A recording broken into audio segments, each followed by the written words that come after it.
প্ৰায় 500 বছৰৰ পিছত দেখিবলৈ পোৱা যাব যে কেইটামান ৰাশিৰ ওপৰত মা লক্ষ্মী আৰু ভগৱান শ্ৰীবিষ্ণুৰ পৰম আশীৰ্বাদ দেখিবলৈ পাব, যাৰ ফলত এই ৰাশিৰ জাতক জাতিকাসকলৰ জীৱন উজ্জ্বল হৈ পৰিব আৰু জীৱনত সকলো ক্ষেত্ৰতে সফলতা লাভ কৰিব পাৰিব। পদে পদে তেওঁলোকে অৰ্জন কৰিব পাৰিব অৰ্থ, সকলো ফালৰ পৰা তেওঁলোকৰ ঘৰত সুখ শান্তি বিৰাজ হ'বলৈ ধৰিব আৰু সকলো দিশতে তেওঁলোকে আনন্দিত অনুভৱ কৰিব। আহক তেনেহ'লে জানি লওঁ কোন ৰাশিৰ ভাগ্য বিশেষভাৱে সলনি হ'বলৈ গৈ আছে আৰু কাৰ ওপৰত মা লক্ষ্মী আৰু ভগৱান বিষ্ণুৰ পৰম কৃপা দেখিবলৈ পোৱা যাব। যদি ভিডিঅ'টো ভাল লাগে লাইক এটা কৰি আমাৰ মনোবল বঢ়াব আৰু আপোনালোকৰ বন্ধুবৰ্গৰ লগত শ্বেয়াৰ কৰি তেওঁলোককো উপকৃত কৰিব। বৈদিক জ্যোতিষশাস্ত্ৰৰ মতে এই সময়ত কিছুমান গ্ৰহ নক্ষত্ৰৰ বিশেষ পৰিৱৰ্তন দেখিবলৈ পোৱা যাব, যাৰ ফলত কেইটামান ৰাশিৰ শুভযোগ নামি আহিব। তেওঁলোকৰ ৰাজযোগ আৰম্ভ হ'বলৈ গৈ আছে বুলিও ক'ব পৰা যায়। সকলো ফালৰ পৰা তেওঁলোকে সফলতা অৰ্জন কৰিব পাৰিব, দূৰ ভ্ৰমণ কৰিবলৈ সম্ভাৱনা দেখিবলৈ পোৱা যাব। সকলো ফালৰ পৰা তেওঁলোকে আগুৱাই যাব পাৰিব। প্ৰায় 500 বছৰ ধৰি এই যুগ চলা নাই, কিন্তু এই 500 বছৰৰ পিছত প্ৰায় এই যুগ চলিবলৈ গৈ আছে। এই যুগৰ ফলত মা লক্ষ্মী আৰু ভগৱান বিষ্ণুৰ পৰম আশীৰ্বাদ তেওঁলোকৰ ওপৰত পৰিব, যাৰ ওপৰত এই আশীৰ্বাদ পৰিব তেওঁলোকৰ ঘৰত প্ৰচুৰ পৰিমাণে অৰ্থ লাভ হ'বলৈ ধৰিব আৰু তেওঁলোকে সকলো ক্ষেত্ৰতে উন্নতি কৰিব পাৰিব। আহক তেনেহ'লে আজিৰ ভিডিঅ'টোৰ যোগেদি আমি সুন্দৰভাৱে জানি লওঁ। কিবা যদি আপোনালোকে বুজি নাপায় তেনেহ'লে নিশ্চয় মোক তলত কমেণ্ট কৰি জনাব। ইয়াৰ পিছৰ ভিডিঅ'টোতে মই আপোনালোকৰ কাৰণে সকলো প্ৰশ্নৰ উত্তৰ লৈ আহিবলৈ চেষ্টা কৰিম। আহক বেছি দেৰি নকৰি আৰম্ভ কৰোঁ। 1 নম্বৰ ৰাশিটো হ'ল বৃষ ৰাশি।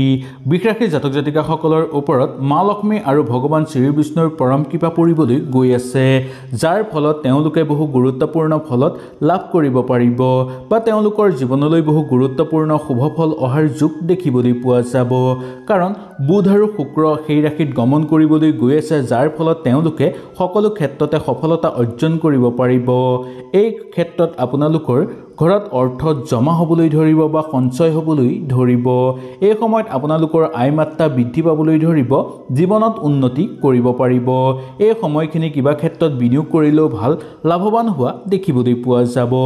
নতুনকৈ কিবা চিন্তা চৰ্চা কৰিব বিচাৰিলে এই ক্ষেত্ৰত আপোনালোকে কৰিব পাৰিব। বৃষ ৰাশিৰ জাতক জাতিকাসকলে কিবা যদি ঘৰত শুভ কাম কৰিব বিচাৰে তেনেহ'লে শুভ ফল লাভ কৰিব পাৰিব। মানসিক শান্তি আপোনালোকৰ বৃদ্ধি পাবলৈ ধৰিব, সমাজত মান সন্মান বৃদ্ধি পাবলৈ ধৰিব।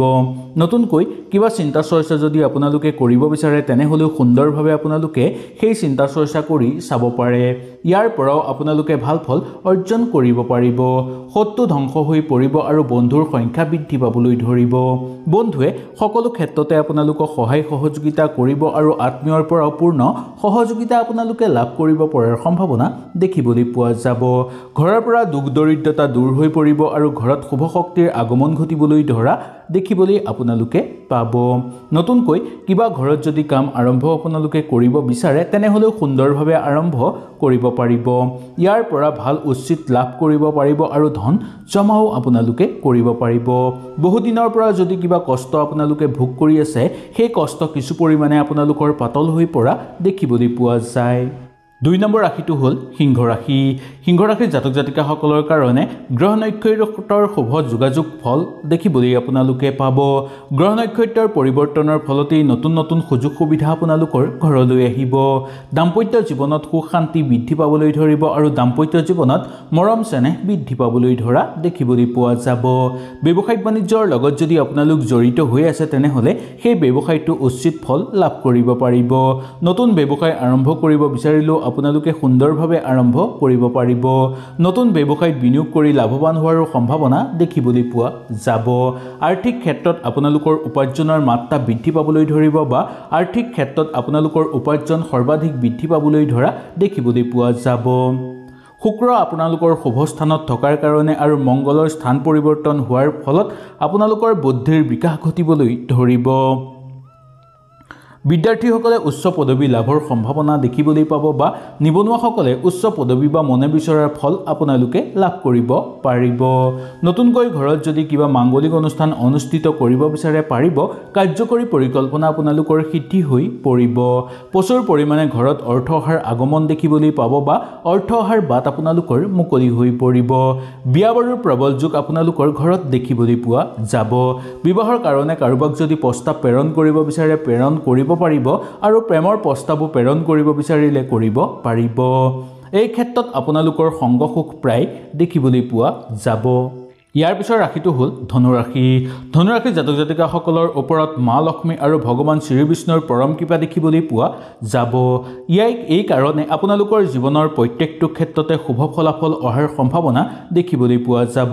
কাৰণ শুক্ৰৰ আগমনৰ ফলত আপোনালোকৰ ঘৰত সুখ আৰু সমৃদ্ধি বৃদ্ধি পাবলৈ ধৰা দেখিবলৈ পোৱা যাব।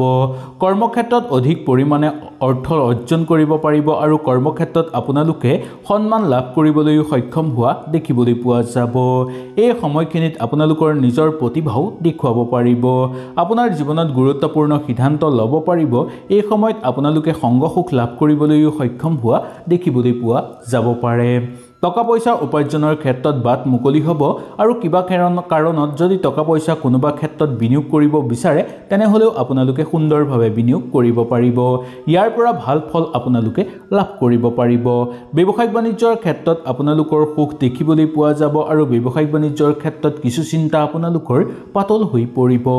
সন্তানে আপোনালোকক সুখময় পৰিৱেশ দিব বা সন্তানৰ কাৰণে আপোনালোকৰ ঘৰত আনন্দময় পৰিৱেশ বিৰাজ হোৱা দেখিবলৈ পোৱা যাব পাৰে। ৰৈ থকা ধন আপোনালোকে লাভ কৰিব পাৰিব। ঘৰলৈ মূল্যৱান সম্পদ ক্ৰয় কৰিব পাৰিব। ঠিকা টুকলি কৰা লোকসকলৰ ঘৰলৈ ভাল খবৰ অহাৰ সম্ভাৱনা দেখিবলৈ পোৱা যাব পাৰে। সা সম্পত্তিৰ ক্ষেত্ৰত আপোনালোকৰ ঘৰত ক্ৰয় কৰিব পাৰিব আৰু লগতে পৈতৃক সম্পত্তি লাভৰ প্ৰবল যোগ আপোনালোকৰ দেখিবলৈ পোৱা যায়। ইয়াৰ পিছৰ ৰাশিটো হ'ল মীন ৰাশি। মীন ৰাশিৰ জাতক জাতিকাসকলৰ মা লক্ষ্মী আৰু ভগৱান শ্ৰী বিষ্ণুৰ শুভ যোগ পৰিবলৈ গৈ আছে। ইয়াৰ ফলত আপোনালোকৰ শুভ ফল প্ৰাপ্তিৰ যোগ দেখিবলৈ পোৱা যায়। সময়ে সময়ে নতুন নতুন আপোনালোকে উপহাৰ লাভ কৰিবলৈ সক্ষম হ'ব। ব্যক্তিগত ক্ষেত্ৰত আপোনালোকৰ উজ্জ্বল কামনা দেখিবলৈ পোৱা যায়।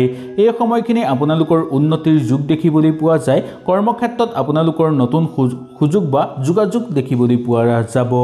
মনোৰঞ্জনৰ ক্ষেত্ৰতো আপোনালোকৰ ব্যক্তিগতভাৱে নতুন সুযোগ অহাৰ সম্ভাৱনা দেখিবলৈ পোৱা যায়।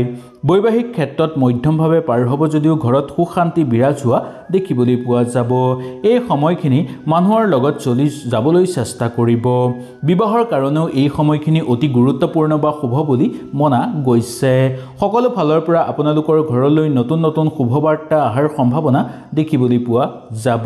জ্যোতিষ শাস্ত্ৰৰ অনুসৰি কোৱা হৈছে যে প্ৰায় 500 বছৰৰ পিছত এনে যুগ দেখিবলৈ পোৱা যাব য'ত মা লক্ষ্মী আৰু ভগৱান শ্ৰী বিষ্ণুৰ শুভ যোগাযোগ ঘটিবলৈ গৈ আছে। ইয়াৰ ফলত এই ৰাশিৰ ওপৰত শুভ প্ৰভাৱ পৰিব আৰু ধন লাভৰ প্ৰবল যোগ দেখিবলৈ পোৱা যাব। সকলো দিশতে আপোনালোকে উন্নতি কৰিব পাৰিব আৰু সকলো ফালৰ পৰা আপোনালোকৰ ঘৰত সুখ শান্তি বিৰাজ হোৱা দেখিবলৈ পোৱা যাব। নতুনকৈ যদি আপোনালোকে কিবা চিন্তা কৰিব বিচাৰে তেনেহ'লে এই ক্ষেত্ৰত আপোনালোকে চিন্তা কৰিব পাৰে।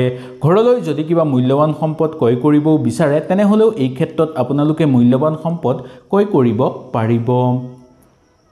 ঘৰুৱা পৰিৱেশত ইমান অসুবিধা দেখিবলৈ পোৱা নাযায়। ধৰ্মীয় ক্ষেত্ৰত সুখ হ'ব। প্ৰেমৰ ক্ষেত্ৰত আনন্দ দেখিবলৈ পোৱা যাব।